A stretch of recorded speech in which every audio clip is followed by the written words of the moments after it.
types of equations. One is one-dimensional wave equation and other is one-dimensional heat equation. Now what you are going to study under this is, first you will study the derivation of the formula, then the solution of the equation, and then few problems. Similarly, under one-dimensional heat equation also, derivation, solution, problems. Okay. Now these derivations are based on your physics concepts. Okay. So I'll try to make it as simple as possible. See if you understand this, because there are so many physics terms involved. You can hear me, students, right? You can hear me and you can see what I wrote properly.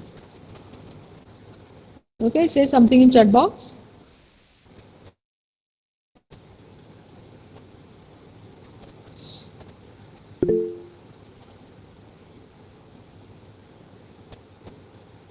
Okay. So let us continue. Now see, when we are talking about the one-dimensional wave equation, you are going to consider a flexible string. Okay. I have posted one YouTube video on the Google Classroom also. So you can just see that video.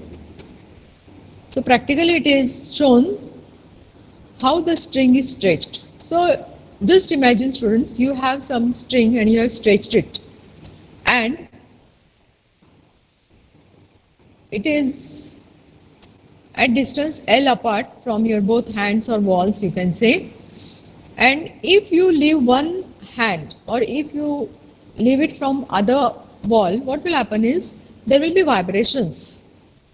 String will start vibrating, right? And it will form the waves like this, small waves, like so. Suppose this is the length of the string, this is one wall and this is another wall, or suppose this is one wall and you have hold it here, and suppose you leave it, then what will happen? There will be vibrations on the string. Okay.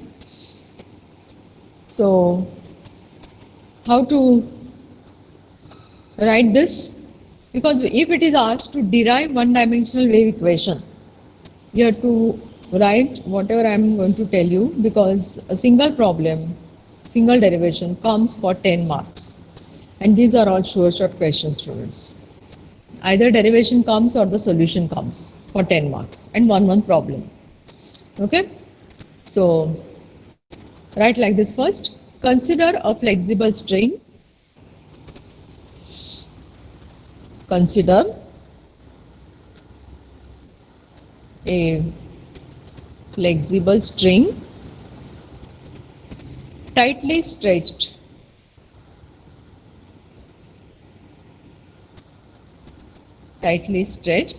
between two fixed points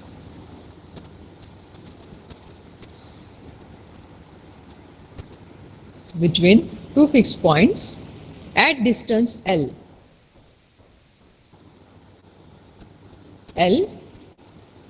apart. Now mass per unit length of string is equal to rho. Mass per unit length is the density, right? So it is given as rho. Inside the bracket you can write density. So as I said, you will come across some physics terms here. Now see, there are some 3 assumptions which you need to write in the derivation. I am talking about exam point of view, students. If this question comes, derive one-dimensional wave equation, then what you should include in your answer to get 10 out of 10. So assumptions, there are 3 assumptions. First is the tension T on the string is same throughout. So when you stretch the string, the tension is same throughout the string. So at every point the tension will be same. So here we are saying that the tension capital T of the string is same throughout. This is first assumption. Second one is the effect of gravity is ignored. The effect of gravity is ignored due to large tension T.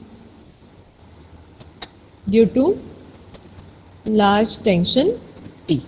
Because when you are stretching one string, there is lot of tension on the string. And once you release, then what happens? The string starts vibrating. So tension is released. So what we say, the effect of gravity will be ignored. And the last assumption is the motion of the string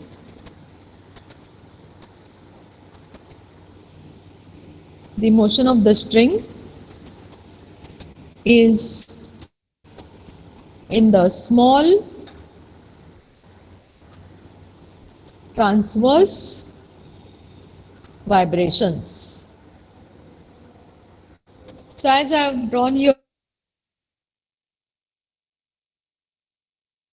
in the form of small transverse vibrations, so it will be having some waves in the string. These are the assumptions, students. Okay. Now what we are doing is, we are taking a part of a string, okay. So this diagram is also important, students. This is one wave we are taking. There will be many more waves on the string. So now we are going to consider only one wave on the string. This is x-axis, y-axis 0. So this is your string. Once you release the string, then what will happen? There will be waves on the string. So one wave is taken here. Now take 2 points here. Suppose this is point A at distance x, and this is some point B. This middle distance is delta x. Okay, students. So what is this distance from 0 to B? It will be x plus delta x. Okay. Now see what happens. At point A, there will be some tension because it is already released. So some tension is there. So suppose this is the tension T1 at point A. Then what we do is we just drop the perpendicular here on this y-axis, and this angle we call as alpha. Okay. Similarly, there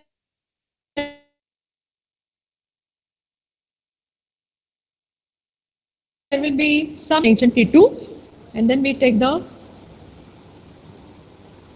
line, horizontal line parallel to x-axis like this, and then we call this angle as some angle beta. Okay. So understand the diagram, students. First, this is a string. At point A, I am taking the tension T1 in downward direction. I am taking tension T2 in upward direction at point. So you can say that T1 be the tension, T1 be the tension of the string at point A, and T2 the string at point B. Okay. Now what happens is, the horizontal components T1 and T2 must cancel with each other. Because what happens? We have said that the tension throughout on the string will be same.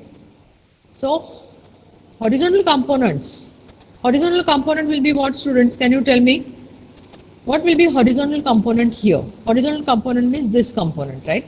So suppose I'll take some other color pen so that you'll understand what I'm saying. Suppose I drop the perpendicular here, okay, students? This is my perpendicular. This is angle alpha, right? And this will be my 90 degree. So I'm getting this type of triangle. I'll draw separately here. This, then this, and this is my tension T1 here, right? This is tension T1. This is angle alpha. This is 90 degree. So which is horizontal component? Horizontal component is this. So can you tell me what is cos of alpha here? Cos of alpha, you know, it is adjacent side upon hypotenuse. Now this is my horizontal component. Suppose I take it as x. So it will be x upon hypotenuse is T1. So what is my first horizontal component? It will be T1 cos alpha. Understood what I am doing? This is my horizontal component. Horizontal side comes into picture where? When it is cos function. New students, you know this. Sine is opposite side upon hypotenuse. Cos is adjacent side upon hypotenuse. Tan is opposite side upon adjacent side. Right? So using that I can write it as T1 cos alpha. Similarly, if you see this triangle, students, what is going to happen is, if I drop the perpendicular like this, which will be angle 90, this will be angle 90. This is your angle beta. Right? So which is the hypotenuse? T2 is the hypotenuse C. So what will be the horizontal component at that point? It will be T2 cos beta, because cos beta will be what? This horizontal side upon hypotenuse.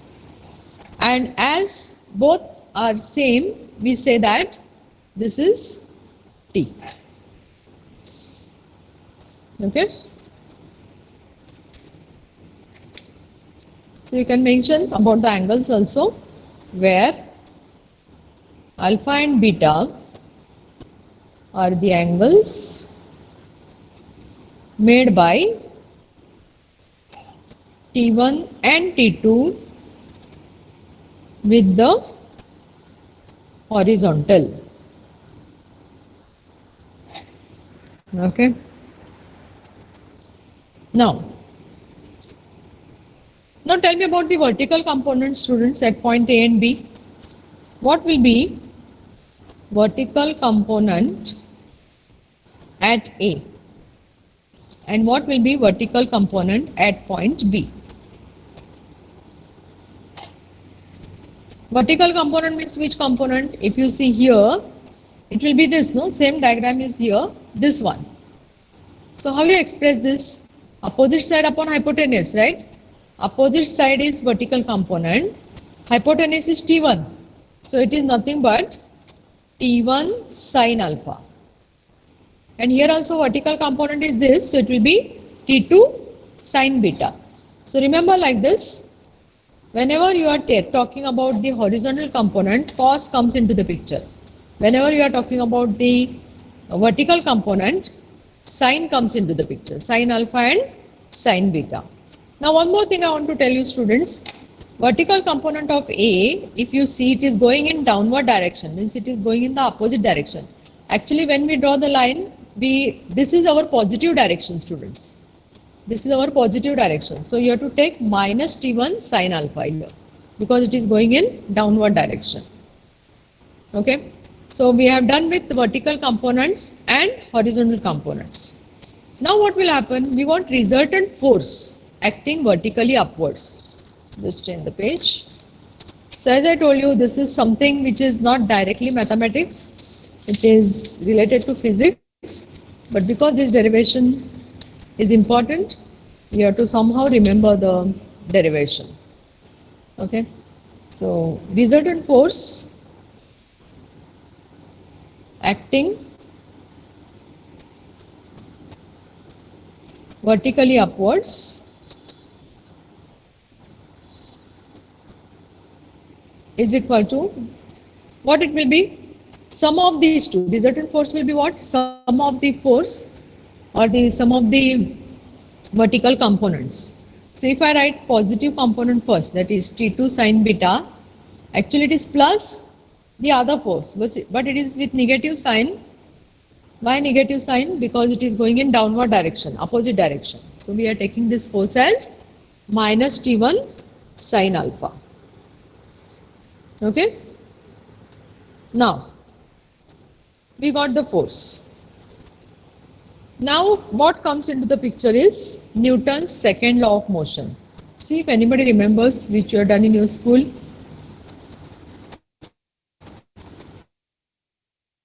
Newton's second law of motion. Anybody remembers? Please unmute yourself and tell me. Well, it's based on momentum Huh? something. Don't know? Newton's second law of motion, you don't know? Force is equal to mass into acceleration. F is equal to m into a. But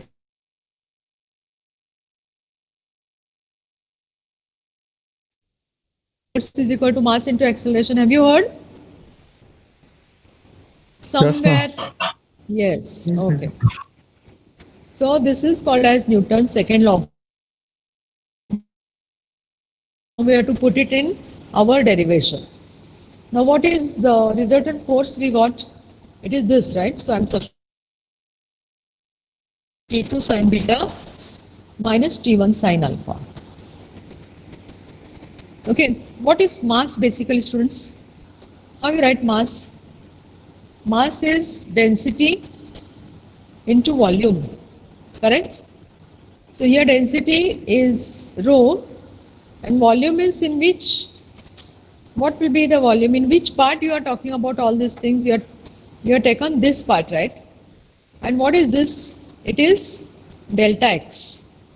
So when you are considering the mass per unit volume, you have to take it as rho delta x. Rho delta x. So mass is rho delta x.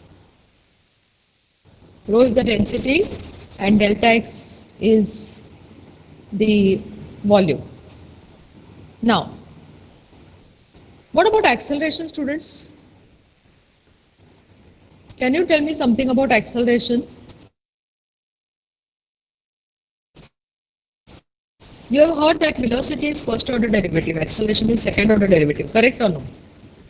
So when you are taking acceleration, it is the second order derivative with respect to time, remember, with respect to t. So u is your main function, if, for example, then this is nothing but your acceleration. So new students, please note all these things. Acceleration is second order derivative and it is the partial derivative. Now what is meaning of partial differentiation? Let me explain in short. The students who are directly joined, for them, see students, for example, suppose I have a function u is equal to x square plus y square plus 2xy plus 4. I can differentiate it in two ways. One is dou u by dou x and other is dou u by dou y. Other students, you had partial differentiation earlier, right? In first or second semester. You had this, no? Partial differentiation? Yes, ma'am. Yes, so you know about this. So meaning of partial differentiation with x means what? The role of y is constant, students. And with respect to y means the role of x is constant. Otherwise, this is dy by dx, it is called as ordinary differentiation. So it is always with respect to x. And if anything comes, that will be considered as constant. So with respect to x, when you differentiate, derivative of x square is 2x. New students, please see. Y is constant, so y square is constant and its derivative will be considered as 0. With respect to x, derivative of x is 2y and 4 is independent constant, so its derivative is 0. With respect to y, what happens? X is constant, so all terms in x will be constant. So derivative of x square is 0, derivative of y square is 2y. Now 2x is constant here. So derivative of y is 1 and then derivative of 4 is 0. When you are taking second order derivative, suppose I want to write dou square u by dou x square. What I do? I split it. Dou by dou x of dou u by dou x. So it is dou by dou x of, what is dou u by dou x you got? 2x plus 2y. So derivative of 2x will be 2 and derivative of 2y will be 0 because you are differentiating with respect to x. Okay? Is it done in your bridge course, students or diploma students? Is ma'am Ulpa has covered this topic? Partial differentiation? Nilay? No, ma'am. It's not done. Partial, it's not done. So what is done in bridge course? Can you tell me? Integration and differentiation. Integration and differentiation. Okay. So let us continue, students. Just I was explaining about the meaning of partial derivative, second order. Now see, students, what we are going to do, some simplification part we'll do here. So these are all key steps you need to remember. So we divide both sides by t. Divide both sides by capital T. So what happens? T2 by T1 sin beta minus T1 by T2 by T sin beta minus T1 by T sin alpha is equal to rho by T delta x dou square u by dou T square. Now see, in earlier equations, when we were comparing the horizontal component, we have said that T1 cos alpha is equal to T. So what we get here? T1 by T cross multiplication will be 1 by cos alpha, no students? Similarly, we have said that T2 cos beta is also equal to T. So we want T2 by T cross multiplication, so it will be 1 upon cos alpha. So this T2 by T is what here? Beta here. 1 by cos beta. This sin beta is already there. And what is T1 by T? It is 1 by cos alpha. This is sin alpha. And these things we are not changing at all presently.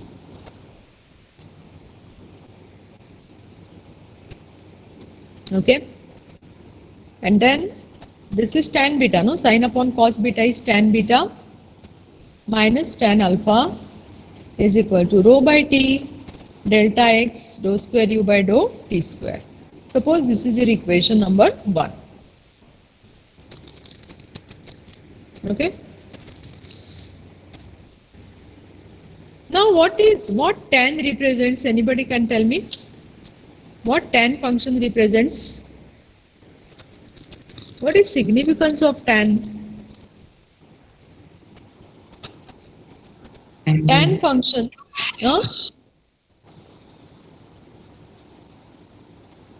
tan represents slope. Okay, that is the derivative with respect to x. Tan function always represents the slope. So what tan beta will represent? Tan beta represents slope at point B. What tan alpha will represent? Slope at point A. Correct? So if that is the case, you know that tan is the derivative with respect to x. At what distance? X from the origin. The point is at distance x from the origin. I am talking about point A. Then what will be tan beta? It is also the derivative with respect to x, but where it is? At distance x plus delta x from origin, point B is. So if you put this tan alpha and tan beta values in equation 1, so see what happens with equation 1 becomes tan beta is dou u by dou x at x plus delta x minus tan alpha is dou u by dou x at distance x, right? And the right hand side we are not changing, rho by t delta x dou square u by dou t square. Okay?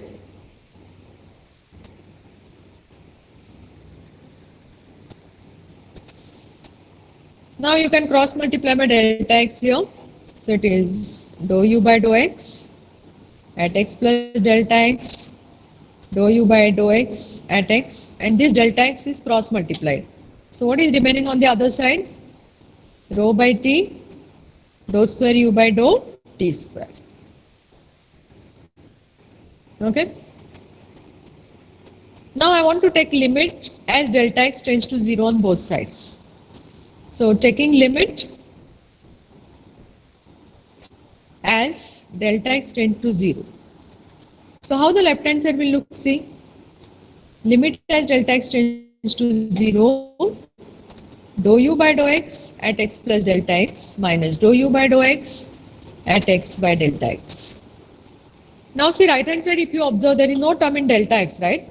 So there is no point in writing limit as delta x tends to 0. So whatever we have, we can write on the right hand side. Okay. So after substituting tan of alpha and tan of beta and cross multiplying by delta x and taking limit as delta x tends to 0, we have reached to this step. Any idea about this left hand side, students? Ma'am, it is not This clear. is nothing but Yeah.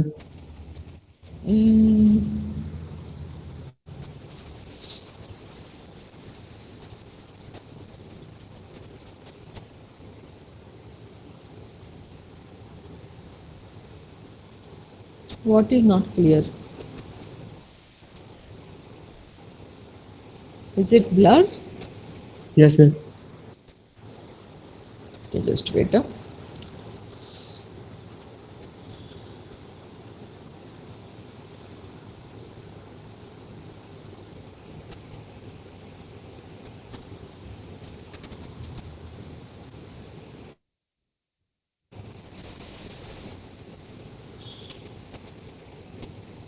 Now check.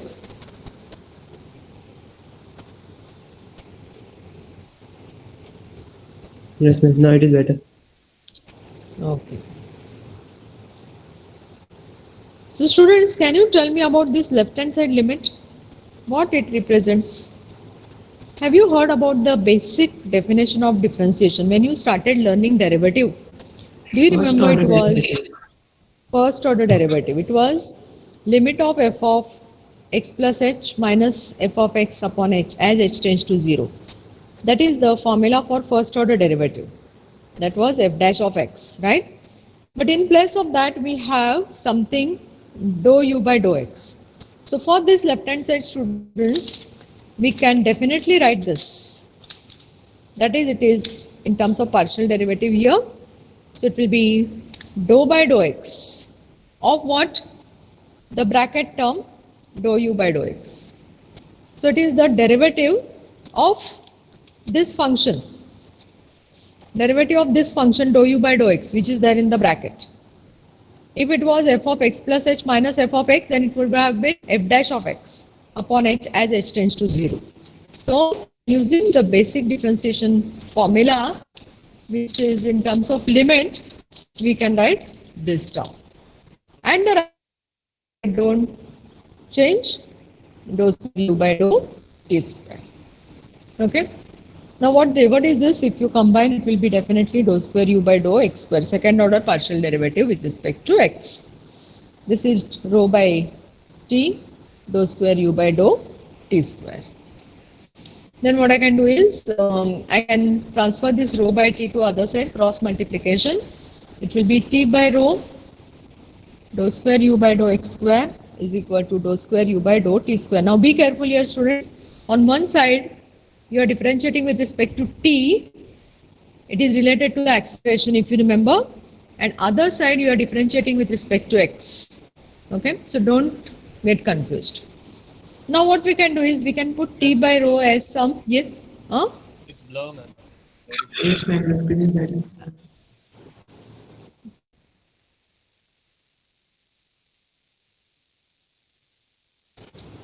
Now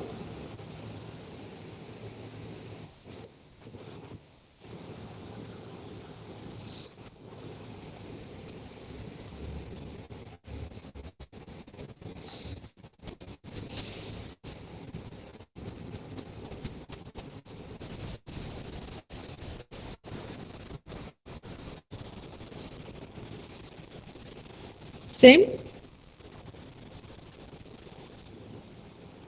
Is it same, students?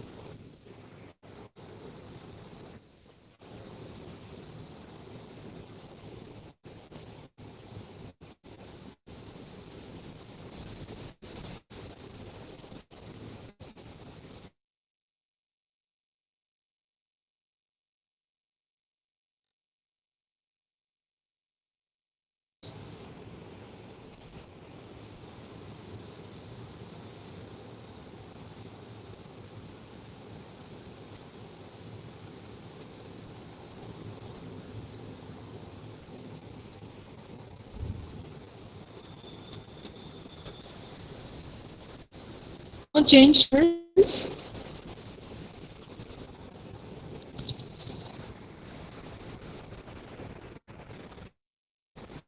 No change? Yeah, no. Better now, ma'am. Okay.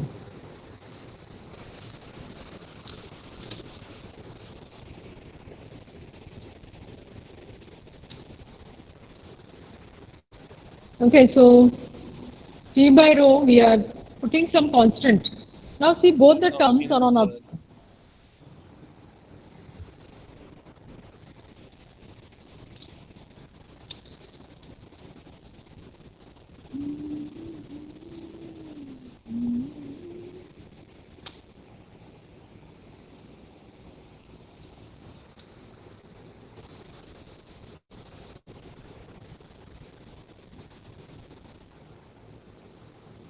How it is now? Still blur, ma'am.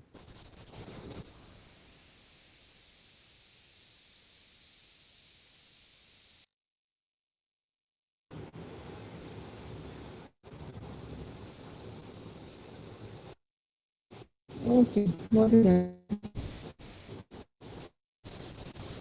Okay, till where I have written previous step.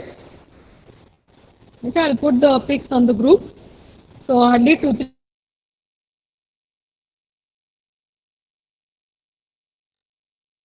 step. What we are going to do is voice also is breaking. Just wait.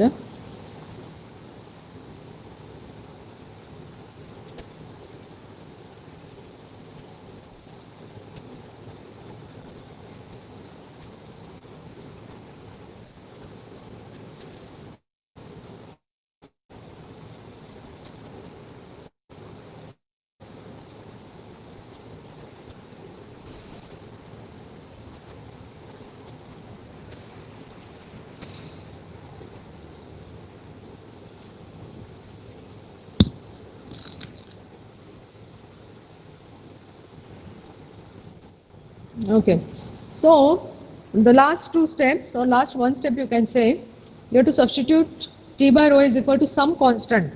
Now purposely I am taking square, c square. Why? Because remaining two terms are the square terms. So let me substitute here and that's all. Dou square u by dou x square is equal to dou square u by dou t square. And if I rearrange the terms, it will be dou square u by dou t square is equal to c square into dou square u by dou x square. And this is called as one-dimensional wave equation. Okay. Now after your exam, I'll do the derivation. This is the derivation. I'll do the solution part of wave equation and then we'll solve few examples. Okay. So today we'll stop here. Do you have any doubts, students, to ask me about your previous portion? So still 10 to 15 minutes are there. If you have any doubts, you can ask me. If you have not followed something or if you have not, if you are getting confused at some particular step.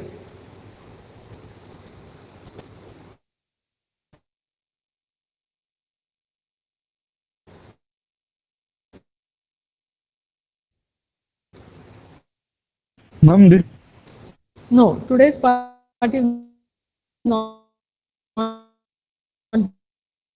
there. okay, ma'am. Okay.